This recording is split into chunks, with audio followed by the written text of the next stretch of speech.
નમસ્કાર અમારે સદાયને માટે આદરણીય અમારા વંદનીય એવા પેન્શનર મિત્રો, નિવૃત્ત કર્મચારી મિત્રો, ભાઈઓ તથા બહેનો, સ્વાગત છે આપ સૌનું આપણી આ યુટ્યુબ ચેનલ ભાવેશ મકવાણા ન્યૂઝમાં। તો પેન્શનર મિત્રો, આજના વિડીયોની અંદર આપણે વાત કરીશું પેન્શનરો અને નિવૃત્ત કર્મચારીઓના હિતમાં આજે સુપ્રીમ કોર્ટે આપ્યો છે એક મહત્વનો ચુકાદો। તો પેન્શનર મિત્રો, શું ચુકાદો આપ્યો છે જે પેન્શનરોના હિતને લઈને છે, જેની આજના વિડીયોમાં આપણે વિગતવાર વાત કરવાના છીએ। તો આજનો વિડીયો તમે ખાસ કરીને અંત સુધી જોઈ લેજો અને 60 થી 80 વર્ષના પેન્શનરો જરૂરથી જોઈ લેજો, કારણ કે માહિતી તમારા માટે ખૂબ જ ઉપયોગી અને ખૂબ જ જરૂરી છે। તો પેન્શનર મિત્રો, વિડીયો અંત સુધી નિહાળી વિડીયો શરૂ કરતા પહેલાં આપણી આ ચેનલ તમે સબસ્ક્રાઈબ ન કરી હોય તો ડેઈલી આવી જ અપડેટો મેળવવા માટે અને આવી જ માહિતીઓ મેળવવા માટે આપણી આ યુટ્યુબ ચેનલ અત્યારે જ સબસ્ક્રાઈબ કરી લેજો, કારણ કે આપણી આ ચેનલમાં તમને રોજે રોજ આવા જ વિડીયો જોવા મળવાના છે અને તે પણ એકદમ સરળ ભાષામાં। તો થોડોક સપોર્ટ કરજો, જેથી કરીને અમને થોડુંક પ્રોત્સાહન મળ્યું રહે અને નવા નવા વિડીયો તમારા માટે બનાવી શકીએ। તો શરૂ કરીએ આજનો આ વિડીયો।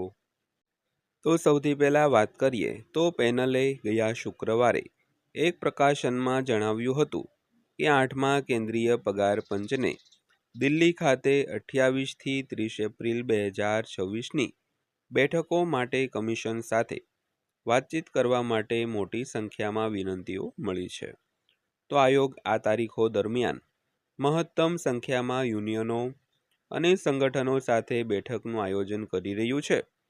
જોકે સંકુચિત સમયપત્રકને કારણે આ તારીખો દરમિયાન વાતચીત માટેની બધી વિનંતીઓ સ્વીકારવામાં નહીં આવે તેવું પણ નોંધવામાં આવ્યું હતું। તો પેન્શનર મિત્રો, 28 થી 30 એપ્રિલની વચ્ચે જે રાજધાની દિલ્હી ખાતે એક બેઠક યોજાવા જઈ રહી છે, જે મોટી સંખ્યામાં પેન્શનરો અને કર્મચારીઓના સંગઠનો તેમજ યુનિયનો સાથે વાતચીત કરવાનું આયોજન છે તે રાખ્યું છે। તો આ સમય ઓછો હોય છે, 3 દિવસનો સમય છે, તેમાં ઘણા ખરા પેન્શનરના અને કર્મચારીઓના સંગઠનો છે તેની સાથે વાતચીત કરવાનું શક્ય નહીં પણ બને, કારણ કે યુનિયનો અને સંગઠનો તો ઘણા બધા હોય છે, પરંતુ આજે મર્યાદિત સમયને કારણે અમુક વિનંતીઓ છે તે સ્વીકારવામાં નહીં આવે મિત્રો। ત્યારબાદ વાત કરીએ તો ગયા વર્ષે વડાપ્રધાન નરેન્દ્ર મોદી દ્વારા રચવામાં આવેલ 8મા CPC પગાર વધારા અને ફિટમેન્ટ ફેક્ટર પર મોટા નિર્ણયો લેવાની તૈયારીમાં છે। તો જેના આધારે કેન્દ્ર સરકારના કર્મચારીઓ અને પેન્શનરો માટે અપડેટેડ વળતરને અંતિમ સ્વરૂપ આપવામાં આવશે। તો તેણે ગયા વર્ષે નવેમ્બરમાં સંદર્ભ શરતો એટલે કે TOR જારી કરી હતી અને ત્યારથી પગાર વધારા, બાકી રકમ સુધારા અને પેન્શન માળખામાં પ્રસ્તાવિત ફેરફારોના અમલીકરણ અંગે ઘણી અટકળો છે તે ચાલી રહી છે મિત્રો। ત્યારબાદના મુદ્દાની વાત કરીએ તો 8મા પગાર પંચ દ્વારા વધુ બેઠકો યોજાશે। તો પ્રકાશન મુજબ પેનલ આગામી મહિનાઓમાં રાષ્ટ્રીય રાજધાની અને અન્ય રાજ્યો અને કેન્દ્રશાસિત પ્રદેશોમાં યોગ્ય સમયે વધુ બેઠકો પણ યોજશે। તો આ અપડેટ કમિશનની વેબસાઇટ ઉપર કરવામાં આવશે અને તેમાં એમ પણ ઉમેર્યું હતું કે દિલ્હી NCRની બહારના રસ ધરાવતા હિતધારકો તે તબક્કે તેમના રાજ્ય કેન્દ્રશાસિત પ્રદેશ અથવા તો નજીકના રાજ્ય કેન્દ્રશાસિત પ્રદેશમાં કમિશન સાથે વાતચીત માટે એપોઇન્ટમેન્ટ માગી શકે છે। તો પ્રકાશનમાં આવું છે તે જણાવાયું હતું। ત્યારબાદ વાત કરીએ તો પગાર પંચ એ એક સરકારી પેનલ છે જે દર 10 વર્ષે કેન્દ્ર સરકારના કર્મચારીઓ અને નિવૃત્ત ભૂતપૂર્વ સૈનિકોના પગાર, ભથ્થા અને પેન્શનમાં સુધારો કરવા માટે સ્થાપિત થાય છે।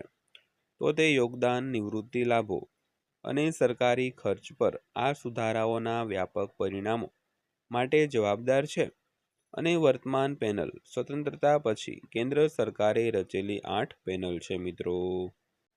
તો ત્યારબાદ જોઈએ તો 8મું પગાર પંચ તેના નિર્ણયો કેવી રીતે લેશે। તો 8મા પગાર પંચના અધ્યક્ષ સુપ્રીમ કોર્ટના ભૂતપૂર્વ ન્યાયાધીશ રંજના પ્રકાશ દેસાઈ છે। તો પેનલના અન્ય સભ્યોમાં પ્રોફેસર પુલક ઘોષ, જે પ્રધાનમંત્રીની આર્થિક સલાહકાર પરિષદના સભ્ય છે અને કમિશનના સભ્ય તરીકે નાણાં કાર્યકાળના પ્રોફેસર છે અને પંકજ જૈન જે ભૂતપૂર્વ IAS સભ્ય સચિવ છે મિત્રો। ત્યારબાદ જોઈએ તો આ પેનલ કર્મચારી સંગઠનો, મજૂર જૂથો, મંત્રાલયો, પેન્શન સંસ્થાઓ અને અન્ય સમાન હિસ્સેદારોના મંતવ્યો અને ઇનપુટ્સ એકત્રિત કરશે। તો જેટનું વિશ્લેષણ કરીને સંબંધિત કર્મચારી અને નિવૃત્ત જૂથો માટે ભથ્થા, પેન્શન ફોર્મ્યુલા અને પગાર માળખા નક્કી કરવામાં આવશે। તો કમિશન તેની અંતિમ ભલામણો આપે તે પહેલા હિસ્સેદારો પાસેથી ચર્ચાઓ અને પ્રતિસાદ પણ માંગવામાં આવે છે। તો નોંધનીય છે કે તેણે માર્ચ, એપ્રિલ અને મે મહિનામાં ઔપચારિક મેમોરેન્ડમ સબમિશન અને હિસ્સેદારોની પરામર્શ સુનિશ્ચિત છે તે કરી હતી મિત્રો।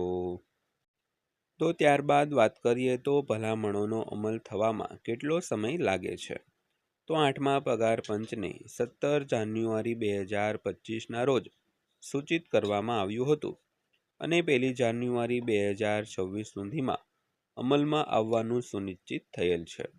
જોકે અંતિમ ભલામણો હજુ બાકી છે અને નોંધનીય છે કે જ્યારે પણ આપણે અગાઉના પગાર પંચની સમયરેખાનો સંદર્ભ તરીકે ઉપયોગ કરીએ છીએ ત્યારે પ્રક્રિયા લાંબી હોય છે અને 7મા પગાર પંચની રચનાથી અમલમાં આવવામાં 2.5 વર્ષ લાગ્યા હતા અને 6ઠ્ઠા પગાર પંચને 2 વર્ષ લાગ્યા હતા, જ્યારે 5મા પગાર પંચને અમલમાં આવવામાં 3.5 વર્ષ છે તે લાગ્યા હતા મિત્રો।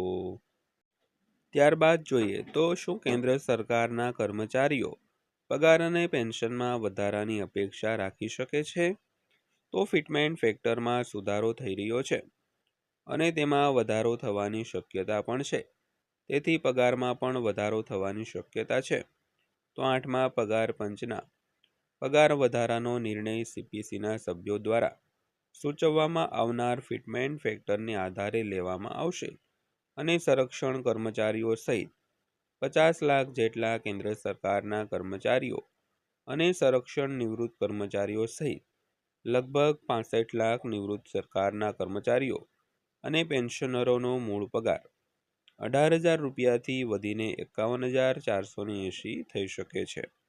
તો કર્મચારીઓના પગાર વધારા ઉપરાંત નિવૃત્ત કેન્દ્ર સરકારના કર્મચારીઓ માટે પેન્શન ચૂકવણી પણ નવા મૂળભૂત પગાર માળખાના પ્રમાણમાં છે તે વધવાની શક્યતા છે મિત્રો।